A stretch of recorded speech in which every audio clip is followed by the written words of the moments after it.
So we're gonna get up and get our acceleration here. Hey everyone, it's Ben Hardy here, and in today's we're gonna be going over the all-new Infiniti QX55. Before we get in this video though, a huge shout out and thank you to the Tim Daly Infiniti here in Murray, Utah for giving me some time with this QX55.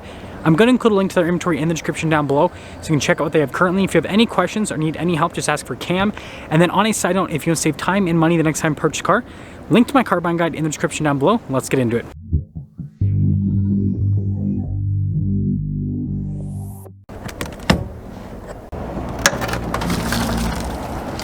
So under the hood, we have a turbocharged 2-liter 4-cylinder that goes through a CVT automatic. Fuel economy is 22 around town and then 28 on the highway, with power outputs being 268 horsepower and then 280 pound-feet of torque. Now before we go to the front end, I do want to mention, if you want to see more videos just like this, then I recommend you subscribe because I post content every single day. So starting with the hood, you guys can see it's kind of raised there on either side. And you do have a distinctive line in the center as well, and overall it's pretty cool looking. And then coming down below, you guys can see with those daytime running lights, those look pretty fancy. You got the LED headlamps, and then notice the chrome trim around the grille with the giant Infiniti logo front and center.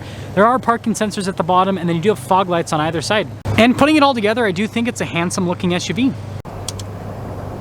Coming around the side here, our tire and wheel setup is 255, 45, 20 in the front and over in the rear as well. And then you guys can see the wheel design with the silver and then the metallic gray. I think that looks pretty dang sweet. We've got our fender flares here. Notice how that trim kind of continues on the side, but notice that, you got some body paint sections as well. Some chrome trim here. Notice the mirrors are blacked out, but then you got chrome trim around the windows and then also on the door handles. And then here is our full side profile here. Pretty cool looking. So here's our key fob. We've got our remote start function, our lock function, our unlock function, then the opening here for the hatch. Now popping inside, you guys can see storage space is actually pretty solid, and we actually can pick up this so you can see even more storage underneath. You've got these latches right here to throw down the seats if you want even more. You can lock it from the rear, or you can just press that and that will lower the hatch right back down. Pretty cool looking taillights here on the QX55. Then you guys can see all of the badges and logos. And then notice we've got pretty cool exhaust tip covers there at the bottom. And then this is the main reason why you get a QX55. It's for the, coupe-like design. This is similar to like the BMW X5 and X6, for example. So like, again, if you look at the QX50 SUV body style, QX55, it's got the coupe body style. Now going over the door panel, you guys can see really cool leather trim all over, and then you do have some really nice wood trim right there. Love the speaker there for the Bose sound system. Window is automatic if you're wondering.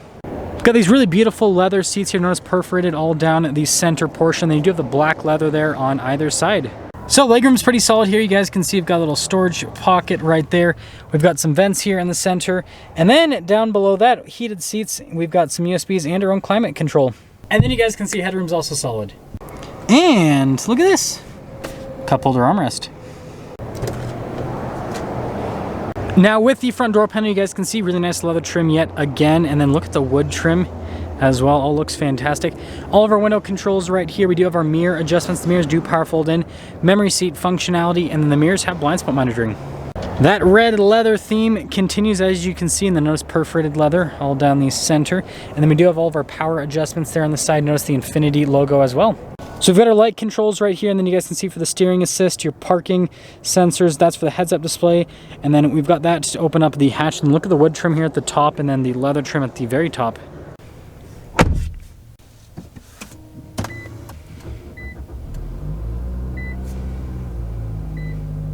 So really nice leather wrapped steering wheel. You've got the stitching there in the center, which contrasts.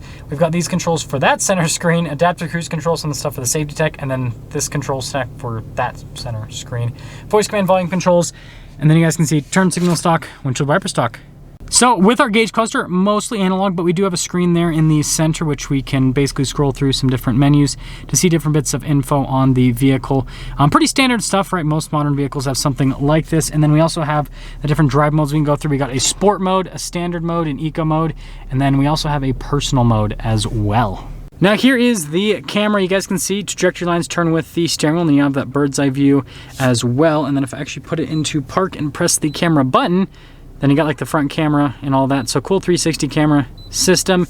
And then again, I can control this with the controls in the center, or I can use a little dial to basically control stuff. So like I've got shortcut buttons and everything. So pretty cool setup overall. Interesting this has 2 screens, but there you go. And then we have the bottom screen, which is actually a touch screen. So you can see I can turn on or off the heated steering wheel if I want. I like that there's analog climate controls on either side, heated and cooled seats. And then look, analog radio controls at the bottom. Pretty easy to use. Like you just have nice shortcut buttons, responds quickly, and so it's good. And then just notice the dash, tons of leather all over. You got the wood trim there, and then notice how it kind of goes two-tone in this area. And then this is actually the control for the top screen. So top screen control, and then bottom screen controls, I guess. And then you actually have a different shifter in this as compared to the QX50. The QX50 has like the sliding shaver shifter. This has its own individual shifter, which is kind of interesting. Your drive mode, select parking, brake, auto hold, and then stop start right there. And decent storage space inside with the USB. Again, really nice with the red leather trim that goes across. Almost forgot, storage space in the glove box is actually also pretty solid. And then up top here we do have controls for the sunroof, and you can see it's just a regular sunroof. So there's tons of glare, so you guys won't be able to see very well. This is a Sensory package, and after all options on this particular QX55, total MSRP is $61,645. And let's see how it drives.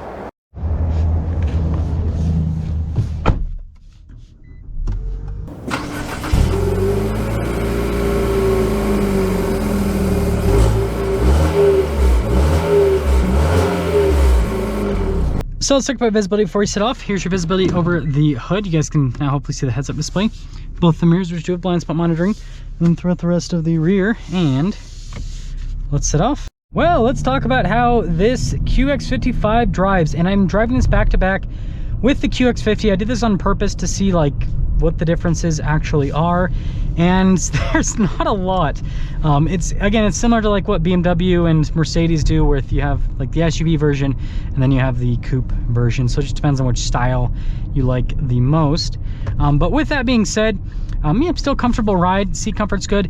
Now I will say the QX50 that I drove had it was like fully loaded, and so like it had every option, and it was a little bit more comfortable than this when it comes to seat comfort and stuff.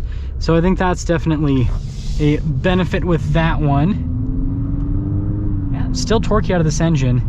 Yeah, this 2-liter actually punches pretty hard. It's a pretty impressive engine overall. And so yeah, I really like how this drives. I did have one of these for a week.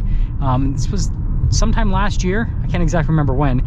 And I was really impressed actually. I think that it was a pretty solid vehicle overall to daily drive. I do like their lane centering and everything. Like it's a good vehicle. So if you have time, just maybe go watch those videos. Just look up Ben Hardy QX55, and I'm sure the videos will pop up. Yeah, going over the train track's really comfortable as well.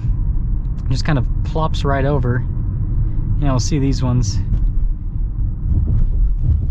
Oh yeah, really good when you go over the train track. So suspension solid.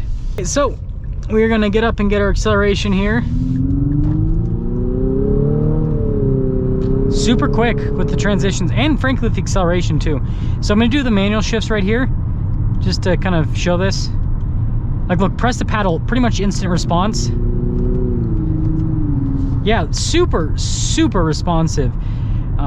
So yeah, just like the QX50. Now in that review, basically what I said is that I'm super impressed with this transmission. Again, although it's a CVT, it is a very, very good CVT. I mean, again, you take cars that with regular torque converter automatics that are, 5-10 years old, and a lot of them won't hold a candle to this CVT. It's how good the technology's gotten at this point. Yeah, like you can actually play with the paddles with this. Like it's actually engaging, funny enough. So to fully sum things up here with this, I think this looks pretty cool. I do prefer the QX50 styling because I'm just an SUV person. I don't like coupe SUVs personally because like practicality is attractive to me. So like the bigger and the boxier, the more sexy it is to me. That's just me. I like space. This drives really well. It drives just like the QX50. So like it's basically just comes down to styling in terms of which one you should go for. Do you like the coupe styling more, or do you like the SUV styling more? They both drive pretty much the same. They both have pretty much the same features. They both cost pretty much the same. I guess it's all pretty much the same. So let me know which one you guys would pick. And the other thing I'll finish with this, just like I said in the QX50 review, drive one of these before you write it off just because it has a CVT, because this CVT performs really well. Like, it's super quick and smooth, the shifts. Again, it's not technical shift, because you guys get the point. Just drive one. That's gonna sum things up with our video on this Infiniti QX55. Again, a huge shout out and thank you to the Tim Daly Infiniti here in Murray for giving me some time with this vehicle. Check out the info in the description down below. Ask for Cam if you have any questions. I'll see you.